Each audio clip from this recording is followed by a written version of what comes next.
చాలా మంది avocado plants ఒక 1000 మొక్కలు 2000 మొక్కలు తీసుకొచ్చి ప్లాంటేషన్స్ చేస్తున్నారు. అంటే ఒక 1000 మొక్కలు నాటితే 300 నుంచి 400 మొక్కలు చనిపోవడం జరుగుతుంది. ఇది ఫైటాప్తెరా అనే ఒక శిలీంధ్రం వల్ల. ఇప్పుడు మీరు ఈ మొక్కలు చూడొచ్చండి, దాదాపు 4 సంవత్సరాల్లోనే ఎంత హైట్ అయ్యాయి, దాదాపు 12-13 ఫీట్లు అయ్యాయండి. కాపు వస్తా ఉంది.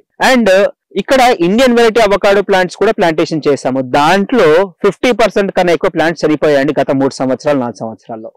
ముందుగా చెప్పినట్టు రూట్ స్టాక్ స్పెసిఫిక్, అంటే వేరు భాగం అంటుకట్టేది మనకు ఈ శిలీంధ్రాన్ని తట్టుకునేటట్టుగా ఉండాలి. వాటర్ స్టాగ్నేషన్ అనేది ఉండకూడదు. లోకల్ రూట్ స్టాక్ తీసుకొచ్చేసి మొక్క 200-300 రూపాయలకు మార్కెట్ లో అమ్మేస్తున్నారు. కానీ రైతులు కరెక్ట్ గా గ్రో అయిన ప్లాంటేషన్స్ విజిట్ చేయటం, సౌత్ కర్ణాటక రీజన్ లో మడికేరి కూర్గ్ ప్రాంతంలో వెళ్లి అక్కడ రైతులు ఒకసారి కలిసి ఈ ప్రాబ్లం పైన వాళ్ళతో డిస్కస్ చేసి, మొక్కలు పెడుతున్నాము చనిపోతున్నాయి, మీ దగ్గర కూడా ఆ ఇష్యూ ఉందా అనే విషయాన్ని వాళ్ళతో డిస్కస్ చేసి తెలుసుకున్నాకే ప్లాంటేషన్ చేయండి.